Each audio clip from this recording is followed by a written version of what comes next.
dejé de estar. Por eso me buscan. Nadie sabe cómo era entonces, aunque muchos creen saberlo. De todo aquello del principio no queda nada. Pero todos vienen por lo mismo. Llegan seducidos por unas imágenes, unos sonidos. Sin embargo, todos os olvidáis de lo principal.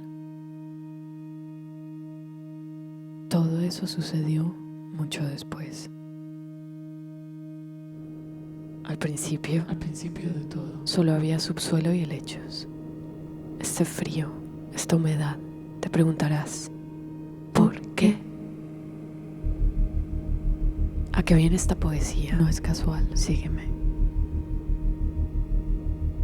Al fin y al cabo, si has llegado hasta aquí donde nadie ha llegado, deberías saber ya que todo en este sistema tiene un orden.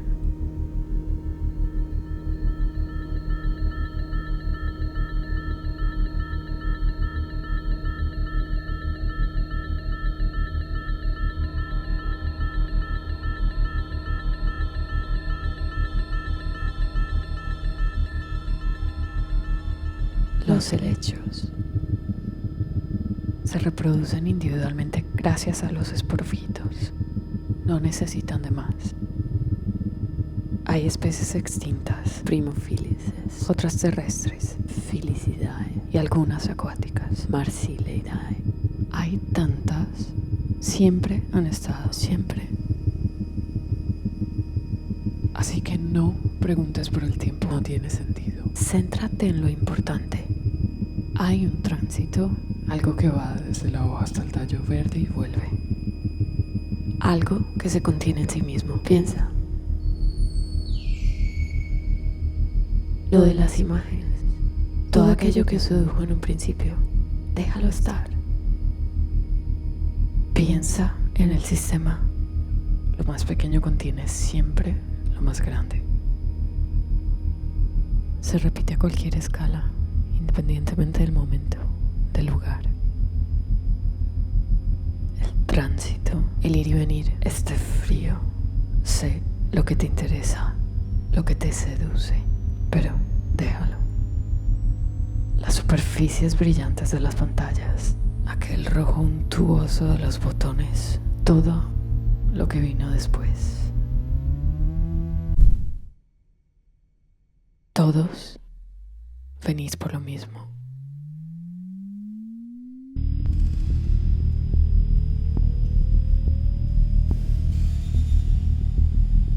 Pero deja estar todo esto sin olores. Abandónalo ahora. Solo así lo entenderás.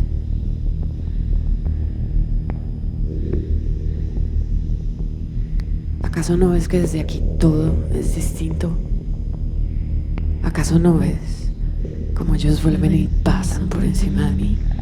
Y mientras tanto, con la boca llena de tierra, yo oigo las voces y aprieto los dedos y espero.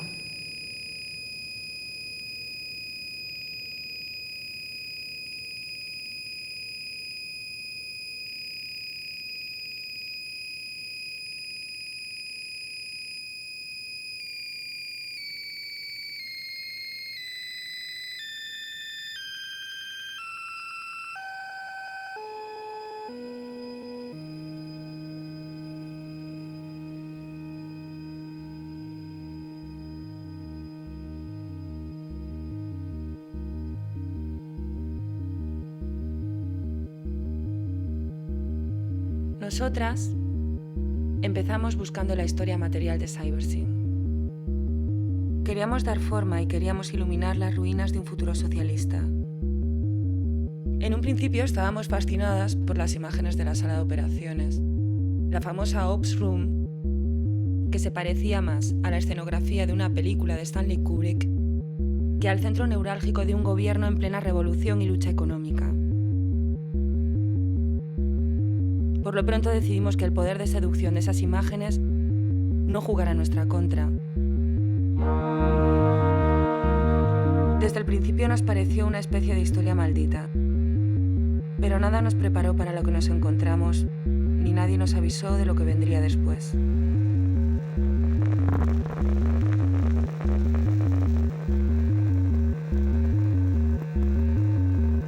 La estructura indivisible de un sistema se repite hasta el infinito. Lo más pequeño y único puede ser replicado. No hay cómo ver qué elementos se modifican bajo presión.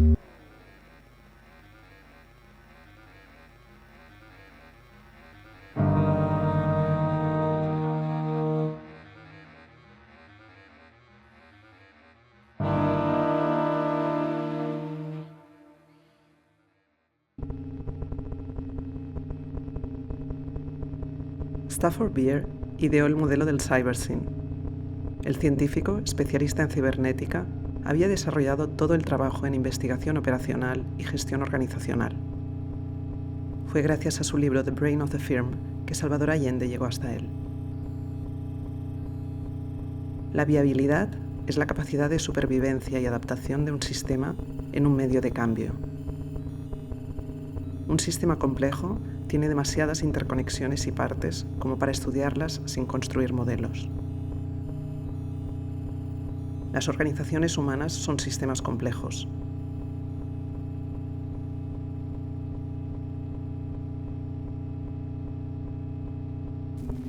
El elemento simple no se rompe. El sistema complejo, sí. El elemento simple no se rompe. El sistema complejo, sí. Vamos a probar qué elementos se modifican bajo presión.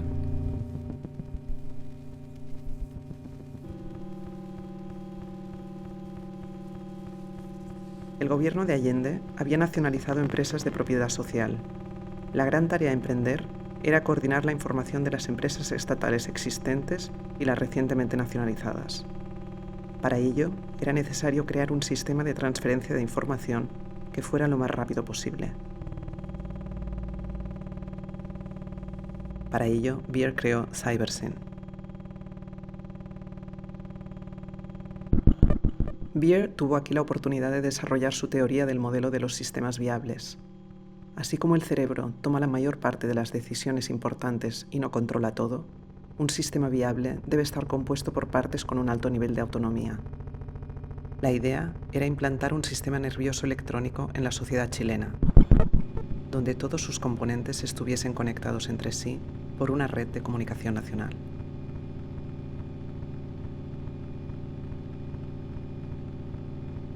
Si la empresa es un cuerpo, ¿quién soy yo?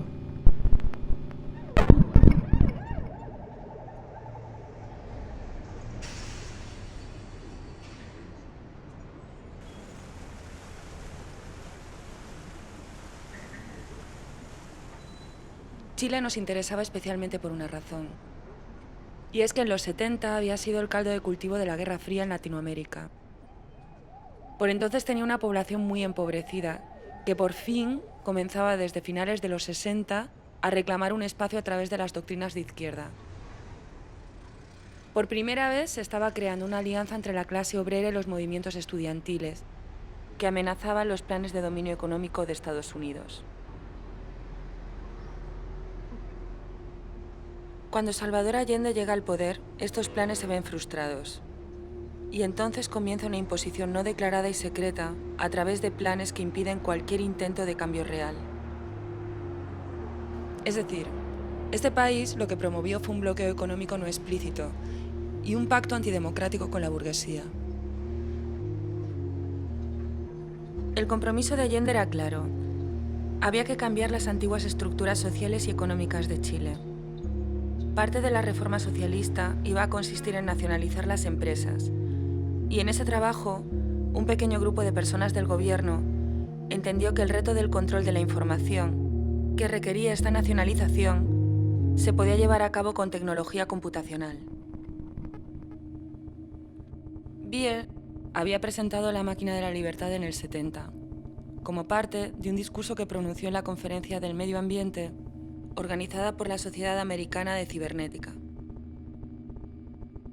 Luego una versión editada de este texto apareció en el 71 en la revista Future. En ese discurso, Beer describe al gobierno como una máquina cuya inercia es tan inmensa que para cambiar su organización era necesario pasar por una fase de anarquía.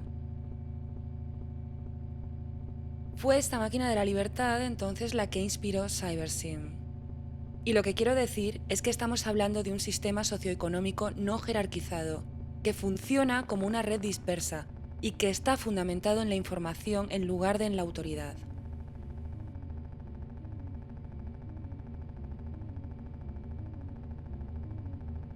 Beer además afirmaba que la aplicación de ópticas evolutivas para el análisis de la adaptación en los sistemas sociales simplemente ya no servía.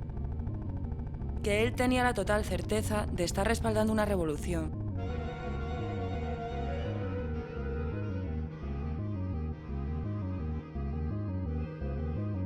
La Ops Room fue lo que trascendió. La habitación tuvo su inspiración en el diseño funcional de la Bauhaus. Y era muy simple. Un hexágono con 7 sillas centradas alrededor de una pantalla que debía mostrar el futuro.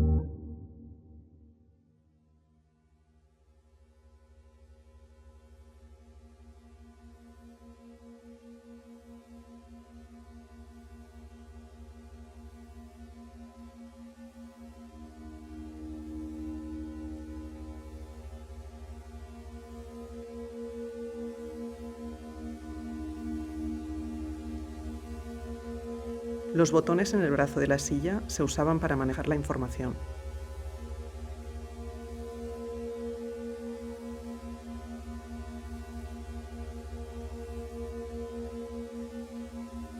La consigna de la economía en los botones era dejar de necesitar a la secretaria. Si la empresa es un cuerpo, yo, ¿quién soy? La consigna de Beer era eliminar a la mujer que hay entre el hombre y la máquina.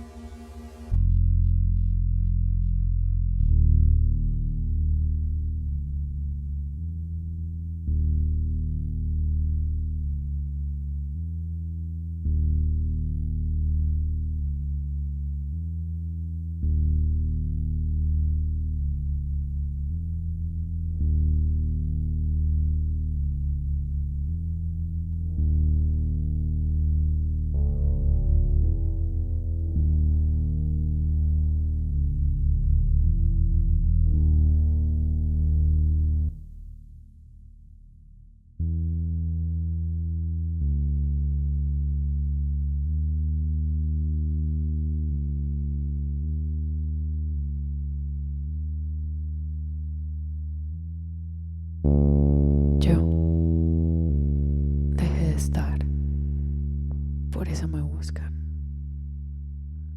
Y no se dan cuenta. Nunca. La vida una vez creada es prácticamente indestructible. El material resiste, siempre aguanta. La vida una vez creada es muy difícil de hacer desaparecer. El material se somete a las más altas temperaturas y a las más bajas para ver cómo responde. Vinieron aquí a la tierra buscando el oro. El oro es el material más maleable del mundo. Y no se daban cuenta de que todo lo importante era cómo llegar a él. La copa del Santo Grial nunca fue la más bella. Lo importante era simplemente que Dios lo conectaba todo. Lo importante era el puente. Y cómo llegar a algo sin puente.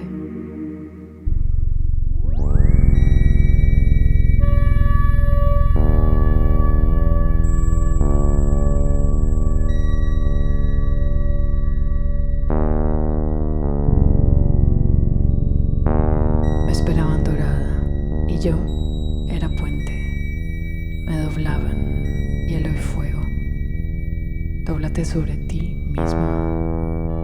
Cuando lo importante no era que fuera bella, sino útil. desaparecida, pero siempre ahí. Buscaban un cuerpo y yo lo era todo.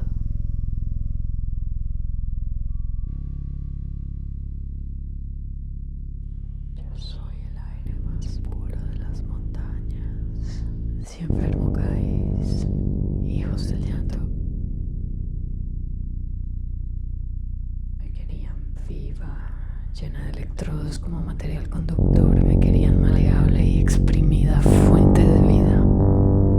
Ofrezco mi cuerpo para que paséis sobre mí. Pasad sobre mí. Pasad sobre mí. Pasad sobre mí. Pasad sobre mí.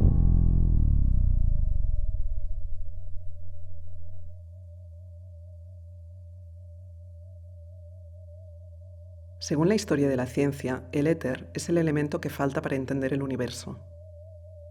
Los griegos sabían que era el aire que aspiraban los dioses. Durante el medievo se pensaba que el éter cubría toda la esfera terrestre. Era el quinto elemento por el que viajaba la luz. Era el material más ligero. No era ni frío ni cálido, ni húmedo ni seco. La quinta esencia. En el siglo XVIII, los modelos físicos conocidos como teorías del éter hacen uso de un concepto similar para explicar la propagación de las fuerzas electromagnéticas y gravitacionales. Esta concepción moderna del éter tenía poco en común con el elemento clásico y se consideró científicamente obsoleta gracias al experimento de Michelson y Morley. En la base de un edificio cercano al nivel del mar, Michelson y Morley construyeron un interferómetro que enviaba simultáneamente dos rayos de luz procedentes de la misma fuente en direcciones perpendiculares y les hacía recorrer distancias iguales para recogerlos en un punto común. Hasta entonces se creía que el viento del éter tenía un efecto sobre las ondas de luz. Tras medirlo, comprobaron que ambos haces llegaban a la vez.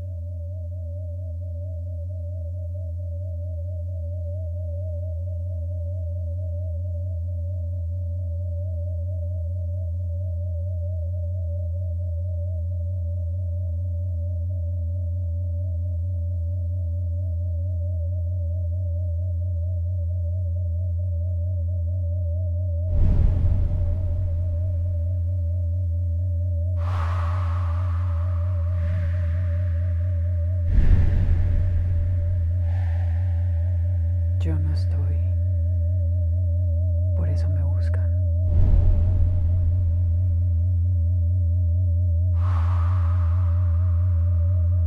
Pero la teoría del éter ha vuelto entre la comunidad científica. La idea de que hay una energía oscura que resulta imposible de medir es cada día más fuerte. La energía oscura podría contener una cualidad muy preciada que explicaría cómo se comporta el universo en aceleración. Este éter, a diferencia del anterior, sería cambiante, no inmutable. Este éter tendría muchas maneras de comportarse. Podríamos decir que en términos científicos, este éter tendría muchas caras.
El proyecto CyberSyn consistía en una red de télex conectada a un ordenador central. Estaba pensado para ser simple y que la interconexión se asemejara al orden sin jerarquías que proponía el socialismo chileno. En pleno auge del diseño de fabricación a gran escala, von Siepe, ayudante de Stafford Beer, se centró en el diseño entendido como un sistema, aquel que busca un orden en la confusa variedad de productos.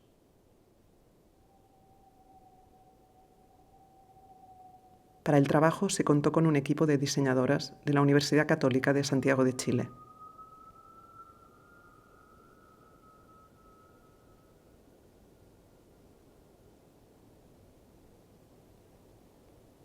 El proyecto 5 fue el último de los proyectos que pudimos trabajar con Guy von Siepe. Entonces el nexo para llegar a ese proyecto es conocer a Guy von Siepe. Y para poder llegar a conocerlo, de alguna manera, nosotros ya estábamos muy críticas a la enseñanza que teníamos en la Escuela de Diseño de la Universidad Católica.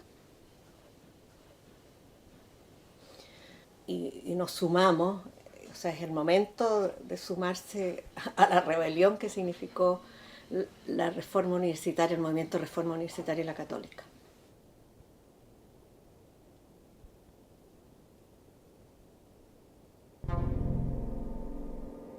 Entonces, a partir de ahí ya aparece este nuevo proyecto, que es la OpsRoom.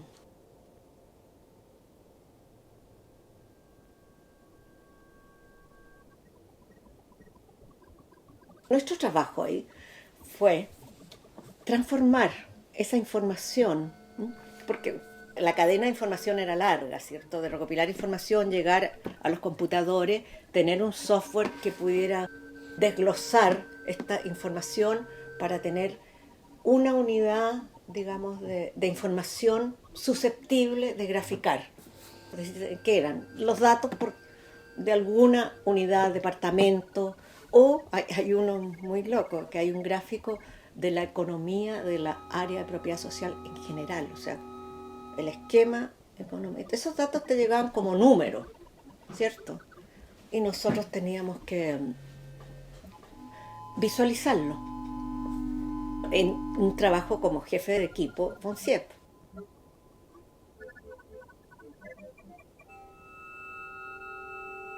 El problema más grande era cómo poner una información en forma rápida para que pudiera alimentar las pantallas de la OpsRoom en forma continua.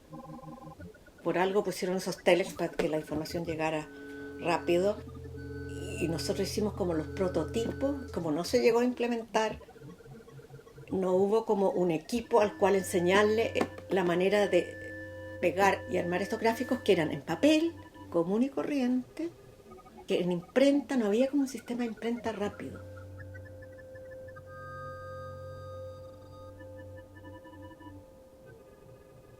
Este gráfico de papel se le tomaba una diapositiva y en la OpsRoom habían de esas, ¿cómo se llama?, proyectores Kodak de carrete circular, muchas, ordenadas de una manera. Ahí no estábamos nosotros a cargo ni de las fotos ni de nada. Llegábamos nosotros hasta hacer el gráfico, al cual se les tomaba una foto y se ponía una manera para ser llamado desde el comando de las 7 sillas.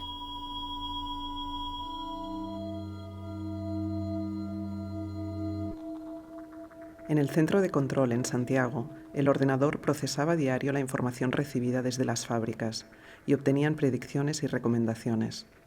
Los resultados eran discutidos en la sala de operaciones, la OpsRoom. Era esta sala la que ha trascendido por su diseño futurista y de inspiración democrática, que parecía una película de ciencia ficción. El software del proyecto, CyberStride, fue escrito por programadores chilenos y británicos y se puso en funcionamiento una vez, en octubre de 1972, cuando 50.000 camioneros en huelga bloquearon las calles de Santiago. La red de teletipos ayudó al gobierno a coordinar el transporte de alimentos a Santiago con 200 camiones leales al gobierno de Allende.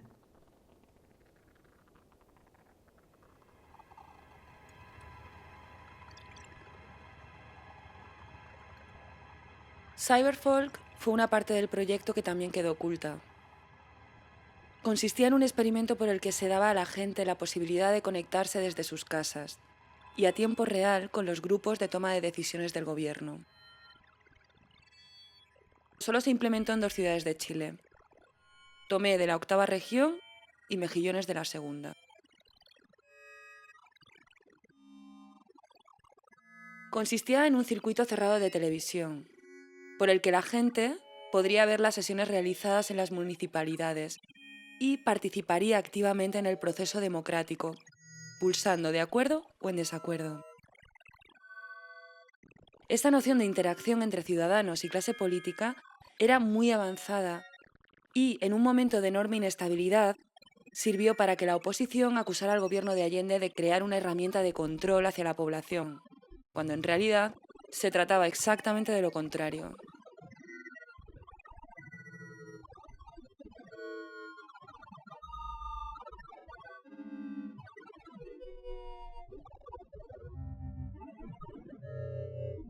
Y claro, la Ops Room también desapareció, o fue desaparecida.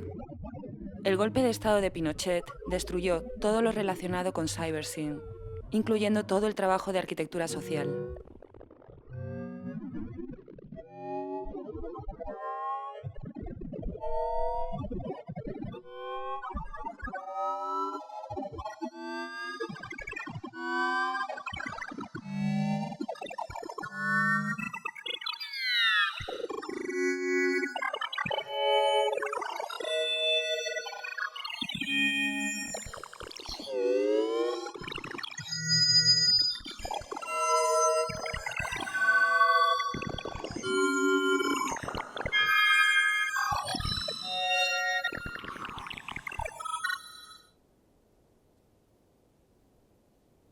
Cuando viene el golpe, la verdad es que se destruye todo. Es que, mira, me preguntaron la otra vez, yo siempre ahora puedo contarlo así con más tranquilidad. O sea, recuerdo todo lo del día del golpe, todo. Y ahí, la verdad es que se destruimos, botamos miles de cosas, quemamos miles de cosas. Entonces yo estaría como a las 9:30, 10 de la mañana en La Moneda, ahí, viendo autos que chocaban y todos seguían, chocaban en la esquina y todos, era como una locura. Y por suerte que alargaron el toque queda, así que no, porque yo estaba en una población y ahí no habría durado mucho. Todo era ya política y confrontación. Todo. Y yo en la última parte, o sea, además de trabajar en estas cosas, yo estaba a cargo de editar un diario para el Cordón Macul. O sea, totalmente comprometida, con un mimeógrafo, y tratando de hacer diseño con un mimeógrafo. Y entonces se armaron como un grupo, el Cordón Macul, las distintas empresas, tenían un encargado como de comunicaciones que alimentaban este diario. Entonces debe haber habido, no me acuerdo quién, haría de periodista ahí, escribiendo algunas cosas. Yo estaba a cargo de un mimeógrafo, por lo cual en mi pequeño auto y sola me voy. Y todos teníamos organizado qué había que hacer. Yo tenía que salvar el mimeógrafo y llevarlo al Cordón Macul. Estaba en el partido, que era a 1/4 de La Moneda. Entonces yo esa mañana parto al centro y me encuentro con filas de tanques en contra del tráfico, que uno se tenía que tirar a la vereda. O sea, como no me voy a acordar.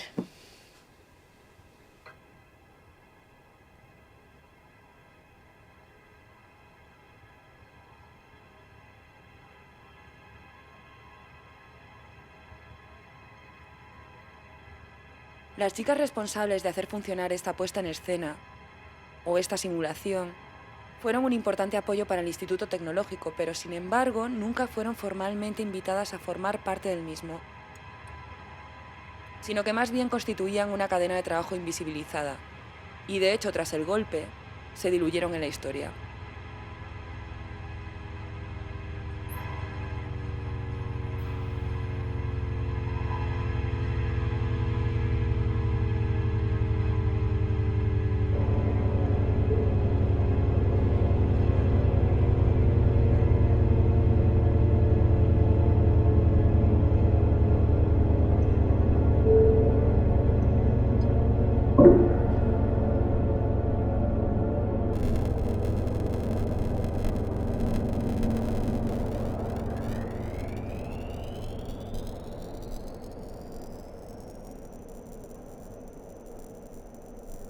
Toda la información genética de la que disponemos pesa 49,5 Ks, apenas es nada, y aún así es todo un universo.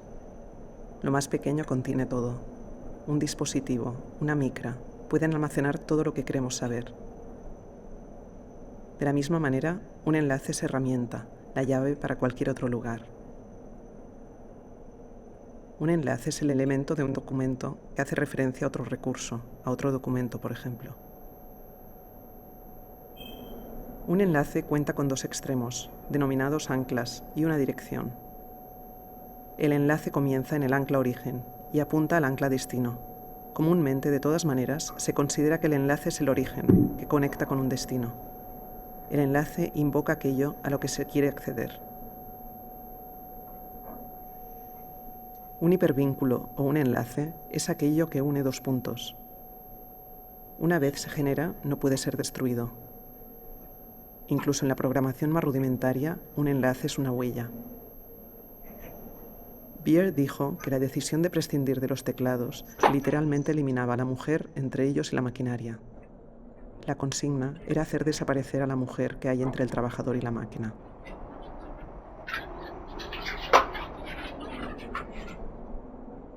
Uno de los preceptos más importantes en biología es que cuando la vida aparece es muy difícil acabar con ella. La resistencia a la extinción es total. De la misma manera que el origen de la energía sigue siendo, a día de hoy, inexplicable, la aniquilación completa exige un trabajo sistemático. Y aún así no siempre es completa.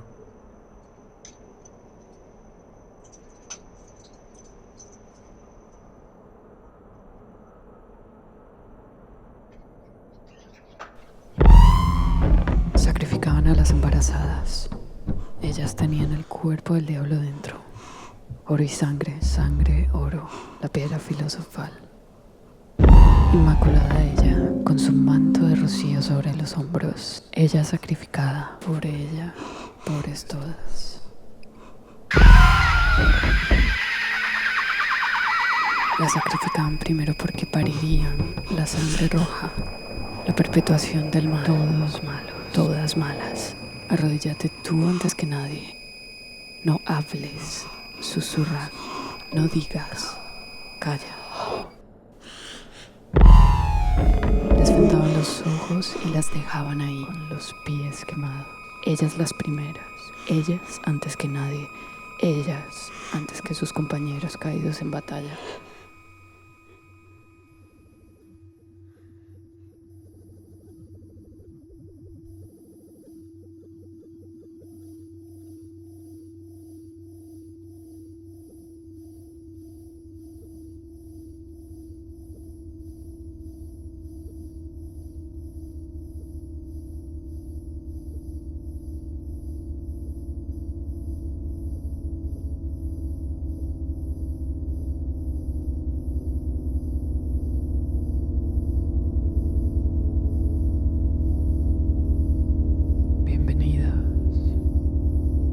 Mártires quemadas, bienvenidas y purificadas. Deberéis volver a nacer, brujas de la periferia. Os dejé pasar sobre mí. Y vais a pasar sobre mí solamente.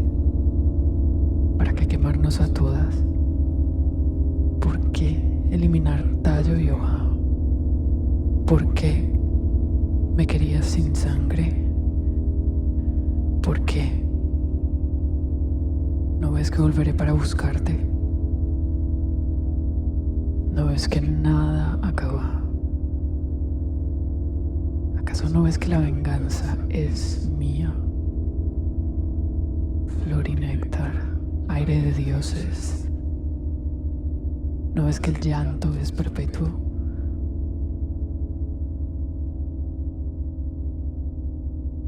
Os dejé pasar sobre mí. Y ni siquiera me enterrasteis.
El equipo argentino de antropología forense aplica las ciencias forenses, principalmente la antropología y la arqueología, a la investigación de violaciones de los derechos humanos en el mundo. Comienza recolectando información sobre los antecedentes del caso a investigar, realizando entrevistas con los familiares de las víctimas, testigos y sobrevivientes de los hechos, revisando archivos militares, policiales, judiciales, libros de cementerios, registros civiles, hospitales y otros archivos, y estudiando los informes producidos por organizaciones no gubernamentales, Naciones Unidas y otras instituciones. Nosotros la diferenciamos por los colores y los brillos. Esta es diferente a esta y es diferente a esta. Y después de esta viene el soporte que es yeso. Entonces esta ventana después la vamos a comparar con las otras ventanas que tenemos marcadas en los otros muros, y en este incluso hay otra más, y con esta que estamos haciendo ahora en el marco que está aquí al ladito. Entonces vamos también a hacer lo mismo buscando las capas de pintura y las vamos a marcar con letras para ver cuántas son. En este caso específico son letras, ¿ya? Estas que hay algunas que son incisiones y otras que aparecen como dibujos que pueden ser a lápiz o pintura. Eso también lo queremos ver. Claro, uno va a ser manual, que se hace con bisturí y se va levantando capa por capa. Y el otro va a ser químico, donde vamos usando solventes para levantar las capas. Y ahí, con ese sistema, vamos a ver también si podemos usar los solventes, los químicos, sin alterar los grafitis.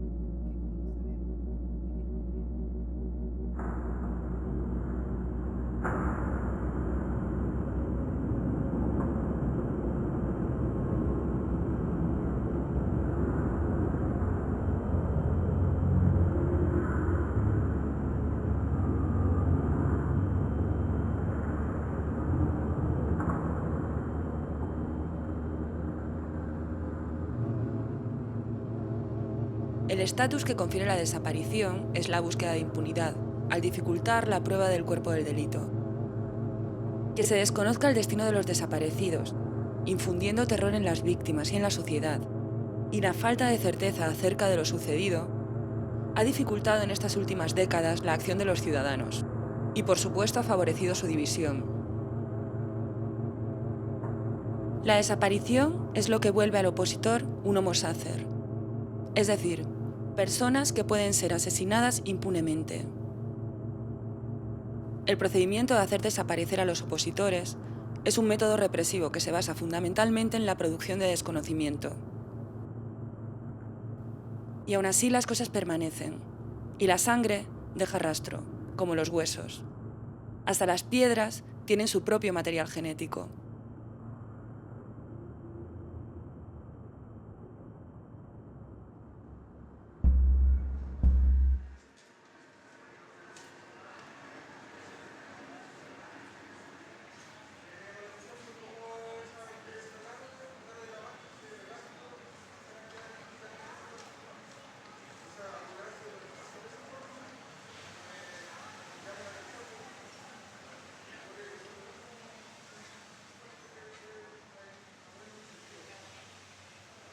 Durante años han mantenido que Londres 38 no existía y que todo lo que había detrás tampoco.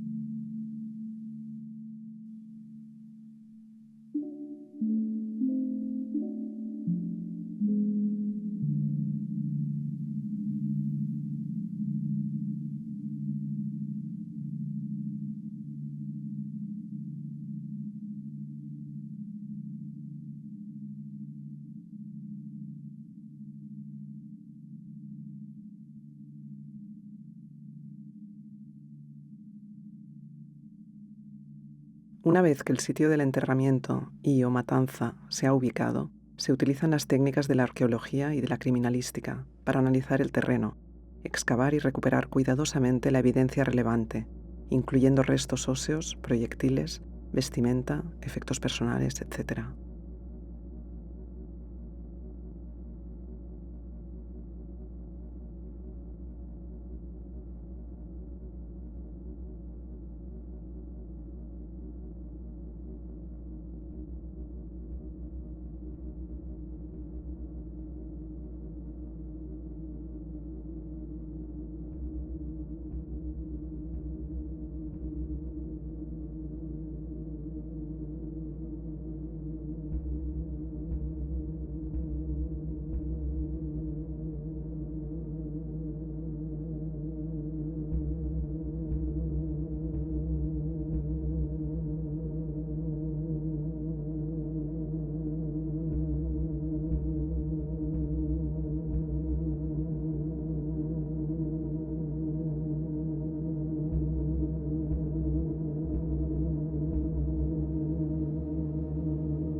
Si conocemos qué es capaz de soportar la más mínima partícula, incluso en las situaciones más extremas, y entendemos sus condiciones de vida, podremos saber cuándo y cómo es capaz voluntariamente o por necesidad de desaparecer. Porque aunque haya tanto material sin trazabilidad, la vida, una vez se constituye, es imposible de ocultar. Además, un cuerpo es muy parecido en cualquier ámbito de la naturaleza. Por ejemplo, en las pruebas que se realizan para ver dónde hay vida, se utilizan las mismas técnicas de recogida de datos y de análisis de materiales en terreno, para conocer qué procesos se dan en condiciones similares en territorios por explorar. Sistematizando algo, podremos saber cómo actuó en el pasado y cómo actuará en el futuro.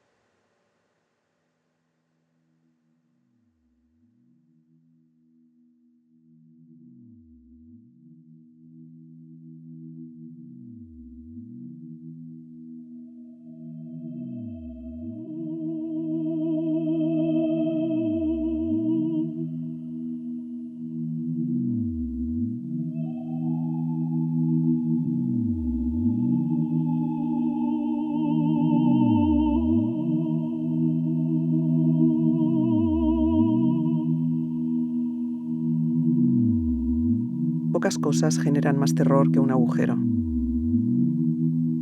Una manera de identificar la psicosis infantil, por ejemplo, es que el niño siente que entran agujeros que se expanden a través de las letras. El agujero te envuelve y te traga. El agujero es la ausencia total. El vacío nos resulta incomprensible, porque la ausencia nos resulta imposible de aprender.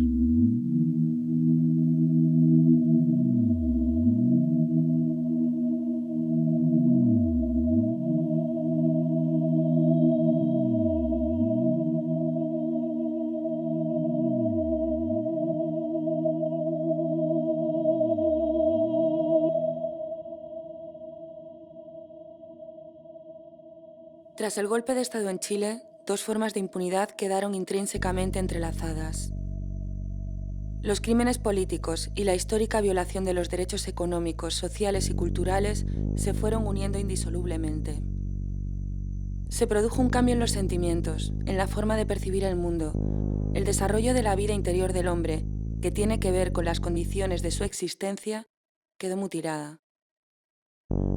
Samuel Fuenzalida llegó a Londres 38, en enero de 1974, por cosas del destino. Él era un republicano más y no se podía imaginar el nivel de violencia que estaba por venir. Los presos comenzaron a llegar en enero. Aquel inmueble, antes sede del Partido Socialista, se había convertido en un cuartel militar con más de 200 agentes. La primera presa torturada que Samuel recuerda es Valeria. Vio toda su tortura desde un ventanal del piso de arriba. Cómo la desnudaron, la ataron a una camilla y cómo allí, y delante de su padre, le aplicaron de manera torpe y brutal la corriente eléctrica. Los presos eran llamados por un número. Su nombre desaparecía y entonces pasaban a ser considerados terroristas. La semilla de la maldad. La siguiente fue Luz, colgada desnuda y, entre otras cosas, quemada con un periódico, concretamente el diario El Mercurio. Su amante, al saberlo, no resistió y se tiró desde la torre del edificio. Llegué de madrugada con los ojos vendados. Vinieron a buscarme el día siguiente que a mi compañero y supe que el objetivo de mi detención era presionarle a él. Me llevaron a la sala grande. Bajo la venda podía verse la desolación. Tanta gente sentada en sillas, vendada, atada. Me subieron a la sala donde torturaban a Alfonso.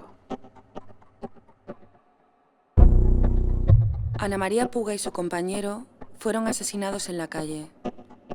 Llegaron al edificio muertos. Tenían unos 20 años. Los cadáveres fueron despojados de las ropas y golpeados a patadas en el patio. Más tarde pasaron por encima de los cuerpos, repetidas veces con una camioneta. Me emplearon como un instrumento más de tortura. Me usaron como herramienta. Sin embargo, yo era militante. Tenía la misma responsabilidad que él. Todavía recuerdo, no sé por qué, mis ropas antes de perderlas en aquel lugar. Un jersey de cuello alto, unos tejanos. Sigue Samuel diciendo: hay gente que dice que les vio después. Yo creo que para saber la verdad hay que dudar de la verdad. Pero todo esto lo hicieron los mismos que invadieron Perú, los mismos de los crímenes de Balmaceda, por los que la historia pasó de largo y por los que todo se repite.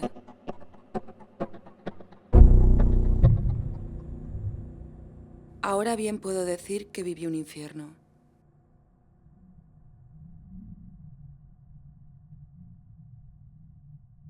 Me aparezco en sus sueños, con la melena larga y negra. Llevo un jersey de cuello de cisne, tejanos. Ya no camino, me deslizo. Llego hasta ellos con mi aliento vegetal. Les miro con las pupilas completamente blancas. Estoy llorando sangre.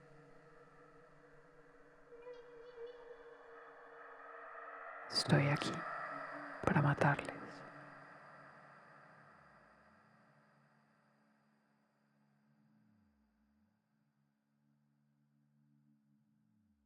El terror por esa imagen llegó al almirante Jorge Sempetri, comandante de las Fuerzas Armadas chilenas, a un insomnio que desembocó en suicidio.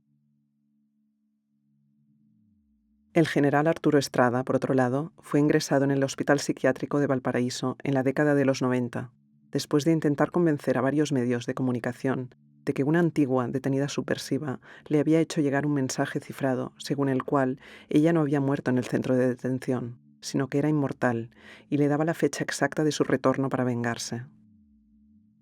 La descripción de la muchacha era la misma: larga melena oscura, astromelias en el pelo, como si estuviera amortajada, y ojos como la nieve.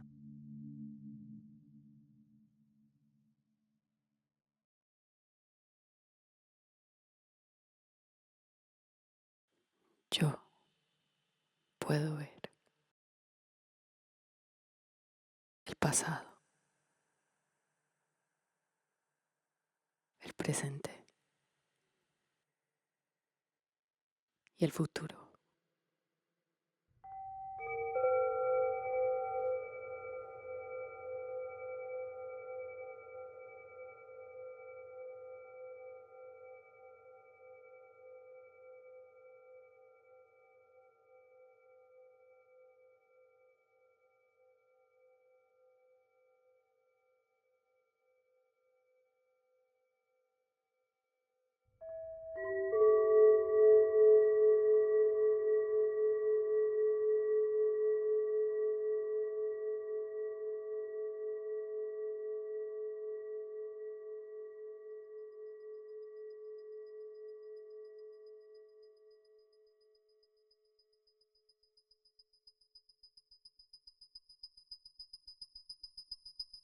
La energía oscura es una forma de materia que estaría presente en todo el espacio, produciendo una presión que tiende a acelerar la expansión del universo, resultando en una fuerza gravitacional repulsiva.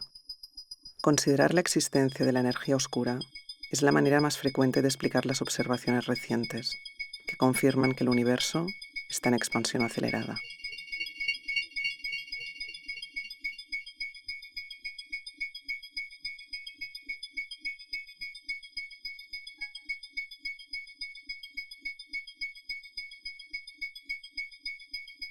La columbita tantalita, abreviada como coltán, es un mineral óxido. La columbita está compuesta por óxidos de niobio, hierro y manganeso, y la tantalita está compuesta por óxido de tantalio, hierro y manganeso en cualquier proporción. Estos óxidos constituyen una solución sólida en ambos minerales. Son escasos en la naturaleza y dan un claro ejemplo de materiales que han pasado de ser considerados simples curiosidades mineralógicas a estratégicos para el avance tecnológico debido a sus nuevas aplicaciones. El principal productor de coltán es la República Democrática del Congo, con cerca del 80% de las reservas mundiales estimadas.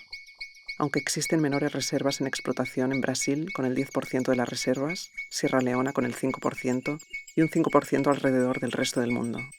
Según informes de agencias internacionales de prensa, la exportación de coltán ha ayudado a financiar a varios bandos de la Segunda Guerra del Congo, un conflicto que ha resultado con un balance aproximado de más de 6 millones de muertos.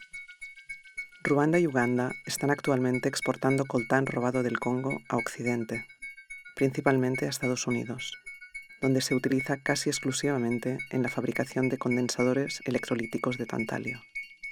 Es utilizado en casi la totalidad de dispositivos electrónicos.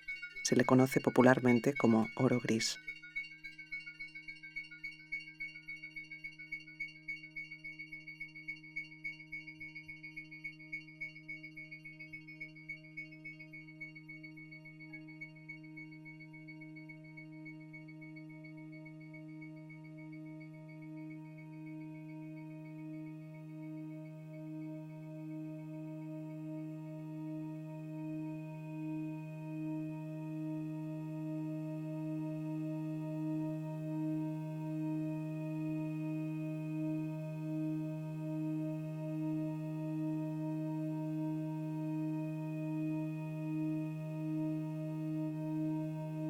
Yo dejé de estar.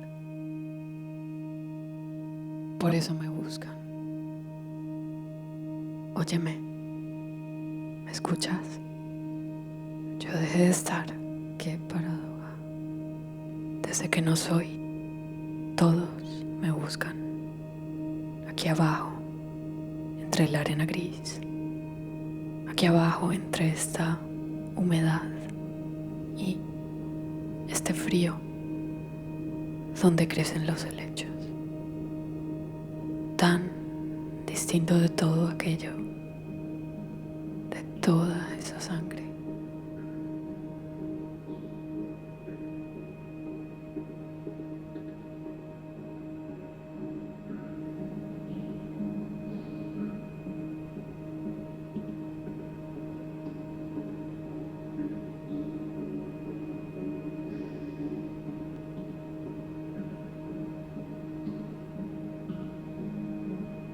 Algunos venían por aquellas imágenes y yo, con los ojos cerrados, todavía puedo verlo todo. Venían por los botones rojos, el progreso naranja. Muchos pensaban que las mujeres de pupilas blancas son capaces de verlo todo.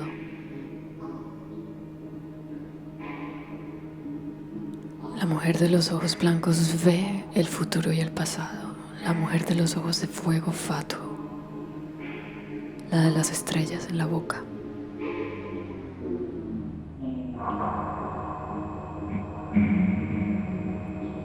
A eso vienen aún los que se atreven. No os dais cuenta. Pero son todos los mismos.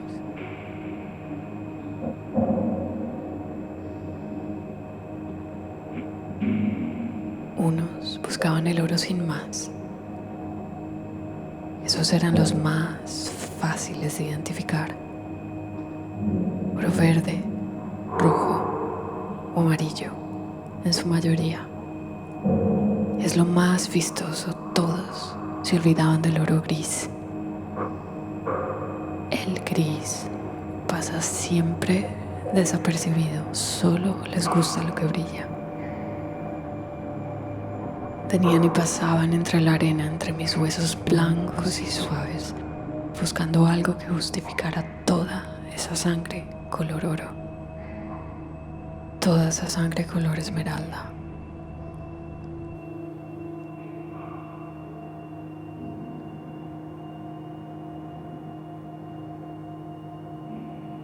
¿No os dais cuenta? No ha cambiado nada. Cuerpo entregado en vano, y aún así pensaban que era mi culpa. Yo que fui enlace, yo que pude haber sido todo. Me querían viva, llena de electrodos, como material conductor. Me querían maleable y exprimida, fuente de vida.